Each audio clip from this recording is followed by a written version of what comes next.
بسم اللہ الرحمن الرحیم۔ جنگ حنین کے اندر رسول اللہ صلی اللہ علیہ وسلم موجود تھے۔ صحابی نے لوہے کی جوتی پہنی ہوئی ہے۔ عام جوتا پہنا انسان اگر کسی کے پاؤں پہ پاؤں رکھ دے تو کیا گزرتی ہے،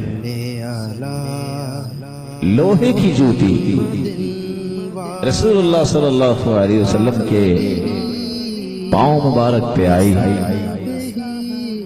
کیا گزری ہوگی۔ لیکن آپ نے کیا کیا؟ جو ہی پاؤں پہ پاؤں آیا تو آپ نے کہا بسم اللہ، اوجعتنی، بسم اللہ پڑھا، آپ نے مجھے تکلیف دی اور پاؤں کو کچھ نہیں ہوا۔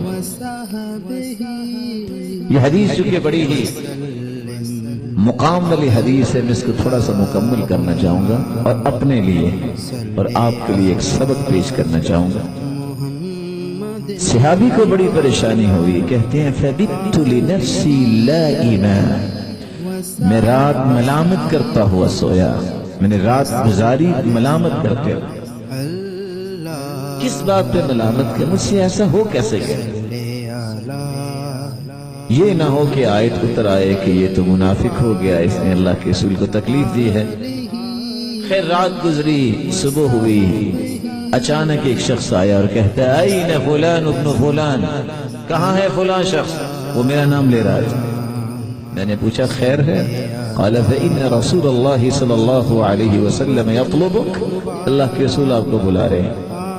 انطلقت وانا متخوف، میں جا رہا تھا اور خوف بھی کھا رہا تھا کہ کہیں وہ کل والی بات نہ ہو گئی، لیکن میں سمجھا بھی رہا تھا کہ ہو سکتا کوئی اور بات ہے۔ جو ہی میں وہاں پہنچا تو آپ نے پہلا سوال یہ کیا انک قد وطأت بنعلک علی رجلی، بتاؤ تم نے اپنا پاؤں میرے پاؤں پہ رکھا تھا کہ نہیں؟ میں نے کہا مارے گئے۔ یہ تو وہی قصہ نہیں، لیکن آگے چلیے، قصہ اور اس سے لذت والا ہے۔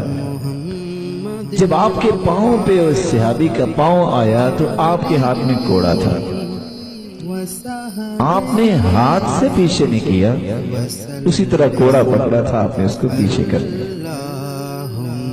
یہاں ایک سوال میں پوچھنا چاہوں گا، تکلیف کس کو ہوئی؟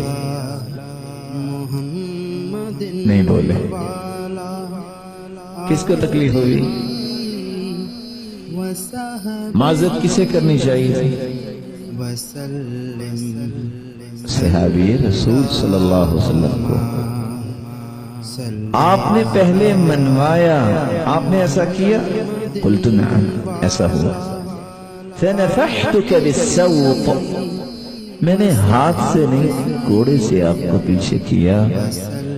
فهذه 80 نعجا فخذها بها، یہ 80 جانور مجھ سے لے لو اور مجھے معاف کر دو کہ میں نے تمہیں کوڑے سے پیچھے کیا، ہاتھ سے پیچھے نہیں کیا۔